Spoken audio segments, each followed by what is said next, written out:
चलो बेटा देखते हैं आज की क्लास में जो हम लोग कॉन्सेप्ट पढ़ेंगे।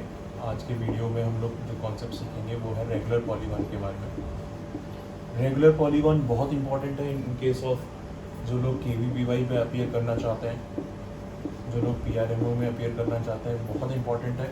और इस चैप्टर को किसी पर्टिकुलर चैप्टर में नहीं पढ़ाते हैं क्योंकि इसमें 3-4 चैप्टर्स के कॉन्सेप्ट्स इन्वॉल्व होते हैं। कौन से चैप्टर्स, जैसे लाइन्स एंड एंगल्स के इन्वॉल्व होते हैं, ट्राइंगल्स के इन्वॉल्व होते हैं, एरिया के कॉन्सेप्ट्स इन्वॉल्व होते हैं, सॉल्यूशन ऑफ ट्राइंगल्स के कॉन्सेप्ट्स इन्वॉल्व होते हैं। तो एक चैप्टर में इसको पढ़ाया नहीं जा सकता, तो इसलिए मैंने इसको सेपरेटली पूरा ये टॉपिक ही कर दिया है कि रेगुलर पॉलीगॉन्स का एक सेपरेट टॉपिक कर दिया है। तो इसी में आप इनके क्वेश्चंस भी देखोगे और इसी में आप इनके कॉन्सेप्ट्स भी सारे देखोगे। क्वेश्चंस एंड कॉन्सेप्ट सारे इसमें आप देखोगे।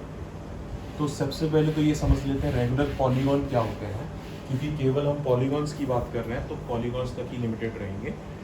रेगुलर पॉलीगॉन्स मतलब ऐसे पॉलीगॉन्स जिनके जो डायमेंशंस हैं, डायमेंशंस कौन से lines and angles, these dimensions are equal. तो अगर किसी पॉलीगॉन में उनकी साइड्स, लाइंस मतलब साइड्स, और एंगल्स जो जिनसे वो पॉलीगॉन बन रहा है वो चीज़ें इक्वल होंगी, तो आप ऐसे फिगर को रेगुलर कह सकते हैं। ऐसे फिगर को आप रेगुलर कह सकते हैं। एक कॉमन डाउट आएगा कि सर क्या होगा अगर केवल लाइंस ही इक्वल हो। तो बेटा अगर लाइंस ही इक्वल हो तो ज्योमेट्री में अपने हिसाब से, यानी साइड्स ही अगर इक्वल होगी,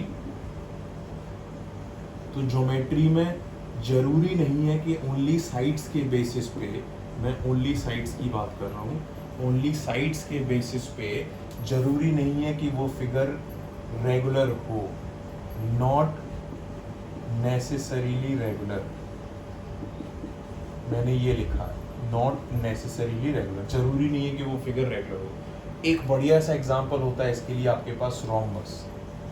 रोम्बस में देखो बेटा सारी साइड्स इक्वल होती हैं, फिर भी ये रेगुलर फिगर या रेगुलर क्वाड्रेटल की कैटेगरी में नहीं आएगा। Same is the case with angles. अगर आपके सारे एंगल्स, अकेले एंगल्स भी इक्वल हैं, ओनली एंगल्स, तो भी जरूरी नहीं है कि आप उसको रेगुलर कहोगे।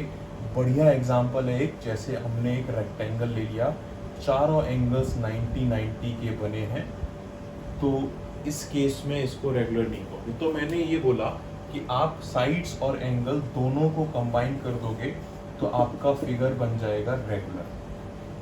ठीक है, अगर आप एक चीज़ लोगे तो ये कंडीशंस हो जाएंगी, ये कंडीशंस फॉलो हो जाएंगी। तो ये हम देखेंगे कि बारी बारी से कि कितने साइड्स के कौन से टाइप के रेगुलर फिगर्स होते हैं, रेगुलर पॉलीगॉन्स होते हैं। तो सबसे पहले तो इनको बनाना, कि कैसे बनाया जाएगा रेगुलर पॉलीगॉन। तो रेगुलर पॉलीगॉन को बनाने के लिए सबसे पहले हमने एक सर्कल ले लिया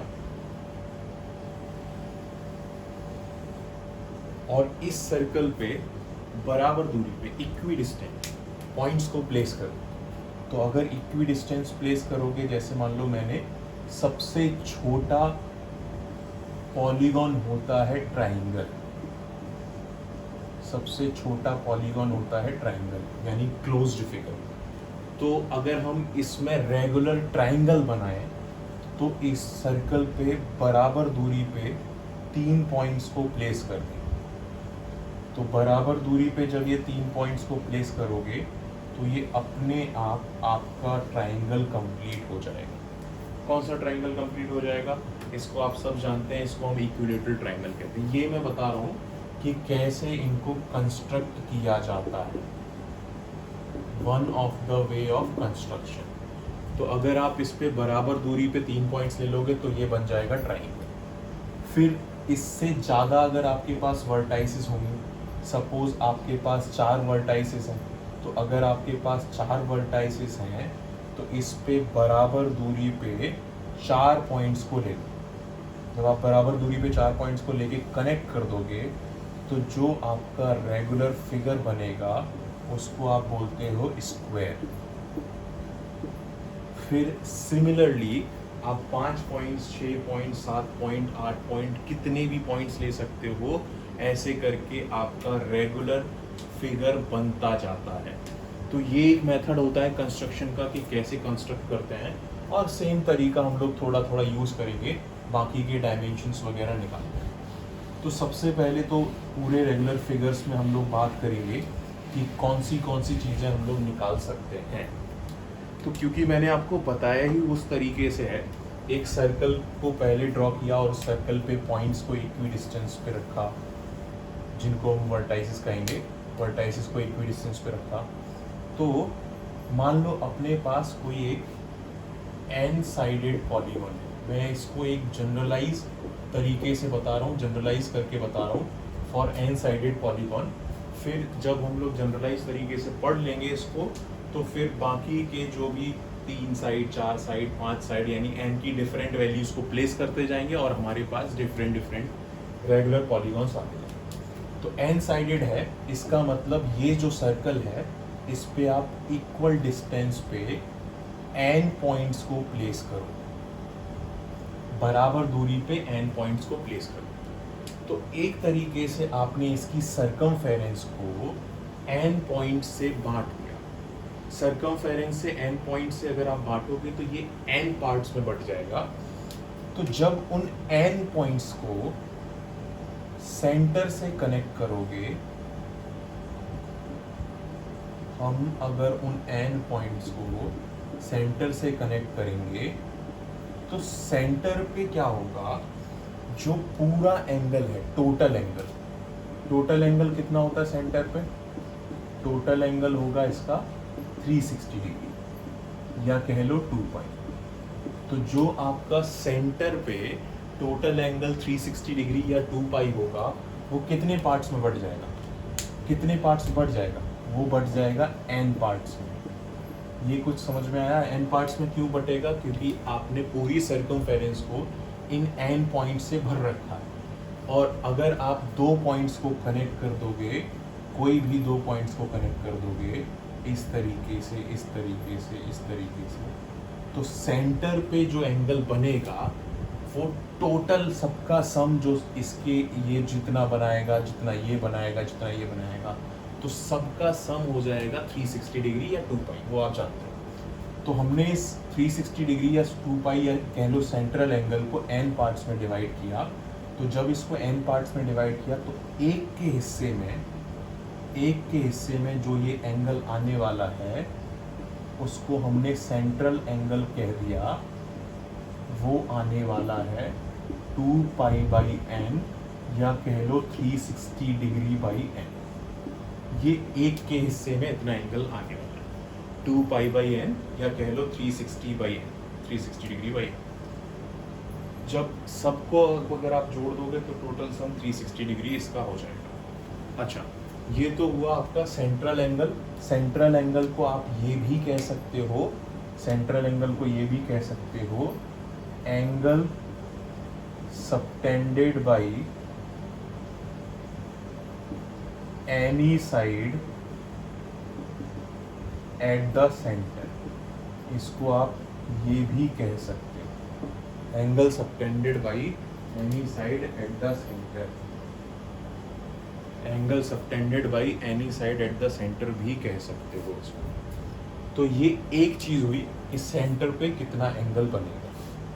अब हम दूसरी चीज देखते हैं। दूसरी चीज, सेंट्रल एंगल हमने देख लिया 360 बाई एन हो गया। अब सेकंड चीज देखते हैं कि जो किसी भी रेगुलर पॉलीगॉन में एक वर्टेक्स पे कितना एंगल बनेगा, यानी हम लोग इस एंगल की बात करें, इसको आप इंटीरियर एंगल भी कहते हैं। अब क्योंकि रेगुलर फिगर है तो जो इस वर्टेक्स पे टोटल एंगल बनेगा वही बाकी की वर्टेक्स पे बनेगा। तो ये देखते हैं ये इंटीरियर एंगल कैसे निकालोगे आप। अब इसको देखो तो अगेन देखो हमने क्या किया, इसको एक ट्राइंगल के फॉर्म जैसा बना लिया। इसको ए कह दिया, ओ कह दिया, इसको बी कह दिया, ये कनेक्ट कर दिया सेंटर से। सेंट्रल एंगल आपको समझ में आ गया है कि ये एंगल जो बनने वाला है वो 360 डिग्री बाई एन बनने वाला है। ये हमें समझ में आ गया है कि ये 360 डिग्री बाई एन बनने वाला है। तो अब हम इस एंगल की बात कर रहे हैं, इसको निकालने की बात कर रहे हैं। तो इसको निकालने के लिए आप क्या करोगे, देखो ट्राइंगल AOB ले लिया, ट्राइंगल AOB। अच्छा, ट्राइंगल AOB में क्या होगा कि ये जो OA है और ये जो OB है ये बराबर हो जाएंगे। क्यों बराबर होंगे? क्योंकि ये रेडियस ऑफ सर्कल की वजह से ये बराबर, ये इस सर्कल के लिए रेडियस हो जाएगा। इसको कैपिटल आर, इसका भी हम लोग यूज करेंगे। इसका मतलब ये ट्राइंगल आइसोसेलेस हो गया, और आइसोसेलेस हो गया मतलब ये दोनों एंगल्स बराबर हो जाएंगे। कौन से? ये वाला angle, angle OAB equals to angle OB, ये दोनों एंगल्स हो जाएंगे बराबर। तो बराबर हो गए, हमने इन दोनों के एंगल्स को x और x मान लिया। एंगल्स हम प्रॉपर्टी लगाएंगे तो ये हो जाएगा 2x plus central angle 360/n, total sum होगा एंगल सम प्रॉपर्टी से 180 डिग्री। तो यहाँ से आप ये लिख सकते हो कि 2x equals to 180 degree minus 360 degree by n, ये लिख सकते हो 180 degree minus 360 degree by n। अच्छा, ये हमारे पास 2x की वैल्यू आई है। अगर आप और सिंप्लीफाई करना चाहते हो 180 डिग्री कॉमन ले लो, LCM ले लो, 180 डिग्री कॉमन ले लोगे तो ये बचेगा 1 माइनस 2/n, LCM ले लोगे तो 2x हो जाएगा अपना 180 डिग्री, या कह लो n minus 2 upon n into 180 degree. इसी चीज़ को आप देखोगे बहुत सारी जगह पाई से भी रिप्रेजेंट कर देंगे। तो 180 डिग्री मतलब अगर रेडियन में एक्सप्रेस करोगे तो पाई के बराबर हो जाएगा। तो ये तो हमारा 2x का वैल्यू आया। अच्छा, 2x का वैल्यू आया तो अगर आप सेम चीज़ रिपीट करोगे इस ट्राइंगल में भी, जैसे ट्राइंगल OBC में रिपीट करोगे, तो सेम वैल्यू यहाँ पे भी आपको ये जो वैल्यू मिलने वाली है x मिलने वाली, ये भी वैल्यू x मिलने वाली। रेगुलर फिगर है, हर तरह की इसमें सिमेट्री होगी। इसको आप आराम से इसको बैठ के देख सकते हो कि ये दोनों जो एंगल बनेगा, एंगल ABC जो बनेगा एक वर्टेक्स पे, वो बन जाएगा 2x। आराम से इसको देख सकते हो कि एक वर्टेक्स पे जो एंगल बनेगा वो x और x मिला के 2x हो जाएगा। तो इसकी जो वैल्यू आ जाएगी वो n minus 2 upon n into 180 degree. इसको हम कहेंगे इंटीरियर एंगल। तो इंटीरियर एंगल का रिजल्ट हमारे पास आया, इंटीरियर एंगल का रिजल्ट हमारे पास आया n minus 2 upon n into 180 degree. ये एक वर्टेक्स पे बनने वाला टोटल एंगल भी आप कह सकते हो। तो ये अपनी दो चीज़ें हुई, पहले हमने सेंट्रल एंगल निकाला, फिर हमने इंटीरियर एंगल निकाला, ये होगी दूसरी चीज़। अब देखो, ऐसा पूछते हैं कि सम ऑफ ऑल एंगल्स बताओ। तो बेटा अगर एक वर्टेक्स पे इतना एंगल बन रहा है तो अपने पास है टोटल n वर्टाइसेस। तो सम ऑफ ऑल एंगल्स क्या हो जाएगा? सम ऑफ ऑल एंगल्स क्या हो जाएगा? सम ऑफ ऑल एंगल्स को आप बोल सकते हो n minus 2 upon n into 180 degree into n, क्योंकि आपको n वर्टाइसेस पे एंगल्स को बनाने हैं तो ये इंटू n से मल्टीप्लाई कर दोगे, फाइनली n को कैंसिल कर दोगे तो ये हो जाएगा n माइनस 2 इंटू 180 डिग्री। तो ये तीसरी चीज़ आई कि सम ऑफ ऑल एंगल्स, किसी भी रेगुलर पॉलीगॉन जिसके पास n साइड्स हैं, अगर आपको उसका एंगल निकालना है तो केवल और केवल n माइनस 2 को 180 डिग्री से मल्टीप्लाई करो। जैसे मैं बोलूँ कि बताओ पेंटागन में कितना होगा, तो पेंटागन के लिए आपने n को रख दिया 5, रेगुलर पेंटागन के लिए आपने n को रख दिया 5, तो ये हो जाएगा 5 माइनस 2 इंटू 180 डिग्री यानी 540 डिग्री। मैंने बोला एक ऐसा पॉलीगॉन है जिसके पास 22 साइड्स हैं, तो 22 साइड्स वाला कितना हो जाएगा? 22 माइनस 2 इंटू 180 डिग्री यानी हो जाएगा 3600 डिग्री।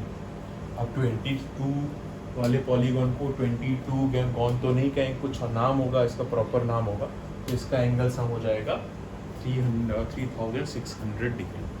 तो ये हमारे पास तीन चीज़ें होगी।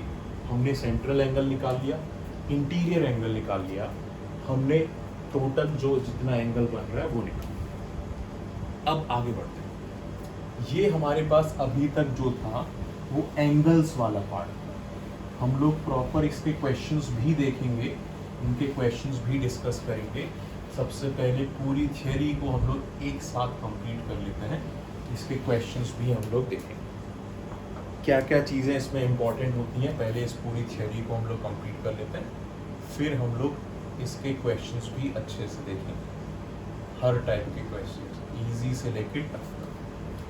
तो ये रहा। अब देखो और क्या चीज़ पूछते हैं, और पूछते हैं कि बताओ बेटा साइड कितनी लंबी होगी, या ये रेडियस कितनी होगी। अच्छा, इस सर्कल को हम लोग बोलते हैं सर्कम सर्कल। तो इस सर्कम सर्कल की जो रेडियस है उसको मैंने कैपिटल आर से बता दिया, और जो इसकी साइड है रेगुलर पॉलीगॉन की उसको स्मॉल ए से बता दिया। तो कैसे इन दोनों में रिलेशन निकालोगे, या आर और ए को एक दूसरे के टर्म्स में कैसे निकालोगे। जब आपको रेडियस दिया रहेगा तो ए कैसे निकालोगे, या ए दिया रहेगा तो रेडियस कैसे निकालोगे। इसके लिए हम लोग यूज़ करेंगे साइन रूल का यूज़ करेंगे। ये हम लोग फोर्थ चीज़ पढ़ रहे हैं कि साइड्स और ये जो सर्कम रेडियस है उसमें रिलेशन कैसे निकालें। साइन रूल को कैसे यूज़ करोगे। यहाँ पे आपने इस ट्राइंगल ओ ए बी को उठा लिया, यहाँ से इस ट्राइंगल ओ ए बी को उठा लिया। सेंट्रल एंगल आपको पता है 360 डिग्री बाई एन बनना है, या कह लो 2 पाई बाई एन बनना है।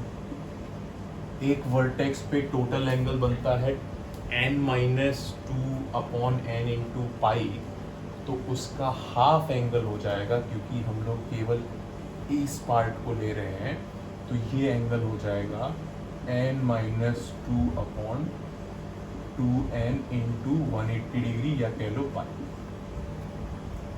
वही एंगल आपको यहाँ पे भी बन जाएगा n-2/2n इंटू पाई, यानी जो किसी वर्टेक्स पे एंगल बनेगा उसका हाफ ये हमने बना दिया। अब इसमें साइन रूल लगाएंगे, तो इस लंबाई को हमने स्मॉल ए कह रखा है, और ये हमारी दो लंबाइयाँ हैं कैपिटल आर और कैपिटल आर, जो हमने रेडियस कह रखा है कि radius of this circum circle. तो साइन रूल लगाओगे तो आर के नीचे साइन n-2/2n इंटू पाई आ जाए, और a के नीचे आ जाएगा साइन 2 पाई बाई n। तो अब इसको सिंप्लीफाई करना कोई बहुत मुश्किल नहीं है। देखो इस एंगल को मैं अलग से दिखा देता हूँ कि एंगल एक्चुअली में कितना है। तो जब n से डिवाइड करोगे, पाई से मल्टीप्लाई करके इसको 2n से डिवाइड करोगे, तो ये बचेगा π/2 माइनस, और ये बचेगा तुम्हारा π/n। तो बेसिकली ये जो एंगल लिखा हुआ है ये π/2 माइनस π/n लिखा हुआ है। तो अगर ये π/2 माइनस π/n है, साइन के अंदर 90 माइनस थीटा जो होता है वो हो जाता है cos थीटा। तो यहाँ से आ जाएगा r अपॉन cos π/n। अब जैसे ही आपने cos को देखा आपको थोड़ी खुशी हुई, क्योंकि इधर sin 2 π/n को ब्रेक कर सकते हो 2 sin π/n और cos π/n में साइन के डबल एंगल से। साइन के डबल एंगल से आप इसको ब्रेक कर सकते हो। sin 2 थीटा होता है 2 sin theta cos theta, sin 2 theta होता है 2 sin थीटा cos थीटा। आपने इसको ब्रेक कर दिया डिनोमिनेटर को, और डिनोमिनेटर को ब्रेक करने के बाद आपको दिख रहा है कि एकदम आसान सा रिजल्ट बन रहा है, जिसमें देखो आराम से क्या चीज़ कैंसिल हो रही है, देख लो क्या चीज़ इसमें कैंसिल हो रही है, देख लो बेटा। तो इसमें cos π/n कैंसिल हो जाएगा। cos π/n कैंसिल करने के बाद हमें जो रिजल्ट मिलने वाला है वो मिलने वाला है a = 2r sin π/n। ये आ गई साइड की length in terms of circum radius. और अगर आप कैपिटल आर को निकालोगे तो कैपिटल आर यहाँ से आ जाएगा in terms of side a/2 से डिवाइड कर दिया और साइन पाई बाई एन से डिवाइड कर दिया, तो साइन पाई बाई एन से डिवाइड कर दिया, उसको ऊपर ले जाओगे तो कोसेक पाई बाई एन। ये हुई इसकी चौथी चीज। फोर्थ चीज कि साइड्स को और सर्कम रेडियस को किस तरीके से आप रिलेट करोगे, ये इसकी चौथी चीज हो गई। साइड्स को और सर्कम रेडियस को आप कैसे रिलेट करोगे। फिर देखो फिफ्थ चीज देखो, पांचवी चीज देखते हैं। पांचवी चीज देखते हैं एरिया। इसका एरिया क्या होगा वो एरिया की बात कर लेते हैं कि एरिया क्या होगा। Area of a regular polygon, area की बात कर लेते हैं। तो अगर हमें इस रेगुलर पॉलीगॉन का एरिया निकालना है तो हम ये कह सकते हैं कि ये जो एरिया होगा वो n times of area of any triangle. कौन सा ट्राइंगल? जो कोई दो वर्टेक्स और सेंटर को ज्वाइन करके बन रहा है। तो हमने इसमें लिख दिया area of triangle AOB, BOC लिख सकते हो, COD लिख सकते हो। तो अगर हमें एक ट्राइंगल का एरिया मिल गया तो हम इसको तो बड़े आराम से निकालेंगे। तो बेटा एक ट्राइंगल का एरिया निकालना कोई मुश्किल बात थोड़ी है। देखो यहाँ पे हमने देखा कि ये कैपिटल R है, ये कैपिटल R है, ये एंगल है 2 पाई बाई n। तो यहाँ से तो बहुत आसान दिख रहा है कि area of triangle AOB equals to 1/2 side into side और एंगल एनक्लोज्ड बिटवीन देम यानी साइन 2 पाई बाई। तो ये तो एकदम सा आसान सा दिख रहा है। Half R square sine theta, जैसे आप निकालते हो हाफ AB साइन थीटा निकालते हो। अगर किसी ट्राइंगल में आपको दो साइड्स और उनके बीच का इंक्लूडेड एंगल दिया होता है तो उसका एरिया आप निकालते हो हाफ AB साइन थीटा। तो वही हमने यहाँ पे अप्रोच कर दिया। अब ये जो एरिया है वो रेडियस सर्कम रेडियस के टर्म्स में आएगा। ये जो एरिया है वो सर्कम रेडियस के टर्म्स में आएगा। अगर इसी एरिया को सेम एरिया को साइड के टर्म्स में देखें तो आप साइड के टर्म्स में निकालने के लिए क्या करोगे? अभी देखो मैंने निकाला था एक रिलेशन कि capital R equals to A/2 cosec pi by n, ये रिलेशन निकाला था। तो अगर आप साइड के टर्म्स में देखना चाहते हो तो R की वैल्यू उठा के ये वाली यहाँ पे पुट कर दो। तो R की ये वैल्यू अगर पुट कर देंगे तो देखो क्या बनेगा। R की अगर ये वैल्यू पुट कर देंगे तो देखो क्या बनेगा। Area of triangle AOB equals to half इसका स्क्वायर यानी A²/4 cosec square pi by n into sine 2 pi by. अब इसको सिंप्लीफाई करने के लिए थोड़ी सी ट्रिग्नोमेट्री चाहिए होगी। 1/2 A²/4 कोसेक को कोसेक ही रहने दो, साइन 2 पाई बाई n को आपने ओपन कर लिया तो ये हो जाएगा 2 sign pi by n cos pi by, ऐसा हो जाएगा। तो कोसेक और साइन एक दूसरे के रेसिप्रोकल होते हैं, तो जब मल्टीप्लिकेशन में है तो इनको आप मल्टीप्लाई करके 1 लिख सकते हैं। अब ये बचा आपके पास इस 2 से 2 को बेटा A²/4 ऊपर, कोसेक को 1/sin लिख दोगे, ऊपर कॉस है cos pi by n upon sine pi by n। तो ये हो जाएगा A²/4 cot pi by n। ये हो जाएगा आपका एक ट्राइंगल का एरिया। तो पूरे का निकालना है तो आप क्या करोगे, n से इसको मल्टीप्लाई कर दोगे तो ये हो जाएगा n/4 A² cot pi by n area of any regular polygon जिसकी साइड्स n है वो n/4 times of a square cos π/n के बराबर हो जाएगा। ये हम लोग एरिया ऑफ रेगुलर पॉलीगॉन निकाल रहे हैं। ये हम लोगों ने जो लिखा वो एरिया ऑफ रेगुलर पॉलीगॉन लिखा, एरिया ऑफ रेगुलर पॉलीगॉन लिखा ऐसे, ठीक है। तो ये अब अपने पास 5 चीज़ें होंगी। अगली चीज़ देखते हैं, इसमें तो पूरा आपने ट्रिग्नोमेट्री का यूज़ किया। नेक्स्ट चीज़ देखते हैं और क्या होता है इसमें, और क्या होता है भाई,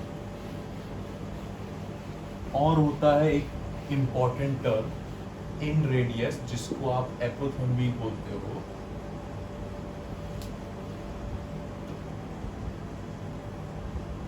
इन रेडियस होता है जिसको आप एपोथेम्बी बोलते हो। 6th चीज एपोथेम, इसको आप इन रेडियस भी कहते हैं। तो एपोथेम की डेफिनेशन क्या होती है, कैसे आप डिफाइन करते हो उसको? तो इसको डिफाइन करने के लिए आप ये कह सकते हो कि किसी regular polygon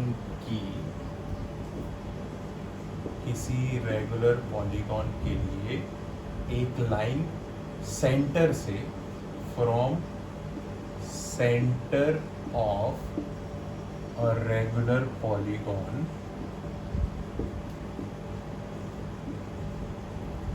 to the midpoint of one of the side, ये इस तरीके से डिफाइन करते हो एपोथेम। तो सेम चीज को आप, इसी चीज को तो बोलते हो इन रेडियस, इसी चीज को तो आप इन रेडियस बोलते हुए आए हो। सेम चीज को कैसे बोलते हुए आए हो इसको इन रेडियस?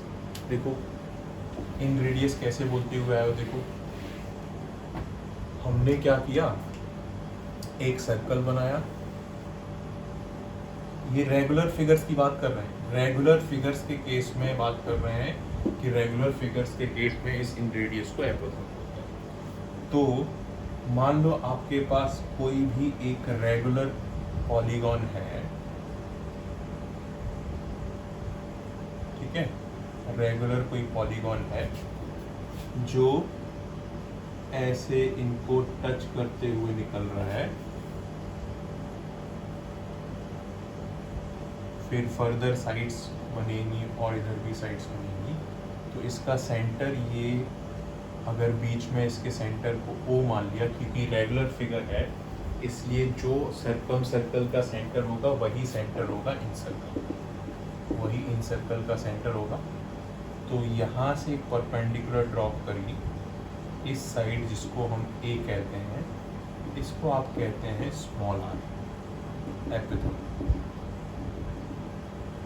ये तो अगर हमें स्मॉल r निकालना है तो स्मॉल r निकालने के लिए तो क्या करना होगा? स्मॉल r निकालने के लिए तो आपको केवल और केवल राइट एंगल ट्राइंगल को देख लो अच्छे से।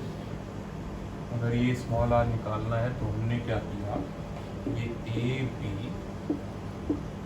ए O B right angle triangle देखिए, यहाँ से परपेंडिकुलर डाल रहे हैं, इसको स्मॉल r कह रहे हैं। अब क्योंकि ये जो ये लंबाई होगी, ये लंबाई दोनों बराबर होगी, क्योंकि सेंटर से सर्कमफेरेंस या किसी वर्टेक्स तक जा रहे हो, तो ये लंबाई दोनों क्या होगी, ये दोनों लंबाई आपकी कैपिटल R हो जाएगी। ये दोनों लेंथ्स जो होंगी आपकी वो कैपिटल R हो जाएंगी, रेडियस ऑफ सर्कम सर्कल, क्योंकि सर्कम सर्कल इन वर्टाइसिस से पास होगा। अच्छा, तो ये बन गया आइसोसेलेस ट्राइंगल, और आइसोसेलेस ट्राइंगल में क्या होगा कि ये जो बेस है ये दो बराबर हिस्सों में बट जाएगा। कॉन्ग्रुएंसी से कर सकते हो बहुत आसानी से, याद भी रख सकते हो कि आइसोसेलेस ट्राइंगल में ऐसा। अच्छा, ये टोटल एंगल था अपना, total angle 360 degree by n, या कह लो 2π/n सेंट्रल। तो आधा आधा हिस्सा बढ़ गया इसका, आधा हिस्सा हो जाएगा π/n इधर और π/n हो जाएगा इधर। अब बेटा बड़े आराम से आप दोनों रिलेशंस को निकाल सकते हो। दोनों रिलेशंस कौन से बोल रहे हैं? आप स्मॉल आर और कैपिटल आर में रिलेशन निकाल सकते हो, आप साइड्स में भी रिलेशन निकाल सकते हो। देखो क्या हो जाएगा यहाँ से, अगर इसको पाई बाई एन कर दिया, अब ये देखने में आसान भी हो रहा है। यहाँ से अगर आप लगाओगे कौन सा, टेन थीटा लगाओगे, tan pi by n equals to perpendicular upon base. ये परपेंडिकुलर हो गया, ये बेस हो गया। तो यहाँ से जो स्मॉल आर आएगा वो आ जाएगा a by two cot pi by. तो टेन थीटा लगाने से हमारे पास स्मॉल आर आ गया a by two cot pi by n. अच्छा, अगर हम लगाएं इसी ट्राइंगल में साइन थीटा, तो साइन पाई बाई एन हो जाएगा परपेंडिकुलर अपॉन हाइपोटेनस। तो यहाँ से आ जाएगा capital R a by two cosec pi by n, जिसको आपने निकाला भी था। कैपिटल आर और स्मॉल आर इस तरीके से आप निकाल सकते। अगर आपको निकालना है स्मॉल आर और कैपिटल आर में रिलेशन, तो कॉस थीटा लगा दो। कॉस थीटा लगा दोगे, cos pi by n equals to base upon hypotenuse, या ये कह लो कि small R upon capital R का रिलेशन ये हो जाएगा। Small R upon capital R का रिलेशन आपका ये बन जाएगा। ये भी कह सकते हो, देख लो बेटा अच्छे से, इसको भी कह सकते हो कि capital R upon small R का रिलेशन बेस अपॉन हाइपोटेनस कर दोगे, तो बेस अपॉन हाइपोटेनस करने से इतना आ जाएगा स्मॉल आर और कैपिटल आर का रिलेशन। स्मॉल आर और कैपिटल आर का रिलेशन इतना आ जाएगा। देखो स्मॉल आर और कैपिटल आर का रिलेशन आपका इतना हो जाएगा, कॉस पाई बाई उनका रेशियो। अच्छा, और क्या निकालते हैं इन रेडियस के टर्म्स में? एरिया निकालते हैं। एरिया कैसे निकालोगे? तो एरिया निकालने के लिए देखो, अब इस ट्राइंगल का एरिया बड़े आराम से निकल जाएगा, हाफ बेस पूरी साइड की लंबाई इनटू हाइट। तो ये एक ट्राइंगल का एरिया आ गया। अगर पूरे पॉलीगॉन का एरिया निकालना है, एरिया ऑफ पॉलीगॉन निकालना है रेगुलर पॉलीगॉन का, तो ये n times of area of AOB कर दो, तो ये हो जाएगा आपका n by two a into R. इस चीज को जो आपने लिखा हुआ है n by two a into R, इसको आसानी से बताने के लिए हाफ n इंटू a का मतलब सारी साइड्स का सम, मतलब पेरीमीटर इंटू एपो। या अगर आप इसको पूरा कंबाइन कर दोगे तो ये भी कह लोगे कि किसी रेगुलर पॉलीगॉन का जो एरिया होगा वो सेमी पेरीमीटर इंटू एपोथम के बराबर होगा। ऐसे भी इसको निकाल सकते। तो इस क्लास में सारे ये जो कॉन्सेप्ट्स थे रेगुलर पॉलीगॉन से जुड़े हुए सारे कॉन्सेप्ट्स थे, इनको हमने एक बार स्टडी कर लिया। अगली क्लास में हम लोग इससे जुड़े हुए क्वेश्चंस को स्टडी करेंगे। तब तक के लिए आप इसको अच्छे से देख लेना, अच्छे से इसको देख के रखना। नेक्स्ट क्लास में हम लोग इसके क्वेश्चंस को स्टडी करेंगे। ये हमने इसके जो कॉन्सेप्ट्स होते हैं, इंक्लूडिंग जो भी एंगल से रिलेटेड होते हैं और जो भी साइड से एरिया से रिलेटेड होते हैं, वो सारे हमने देख लिए। नेक्स्ट क्लास में हम लोग इसके बेसिस पे क्वेश्चंस को अप्रोच करेंगे।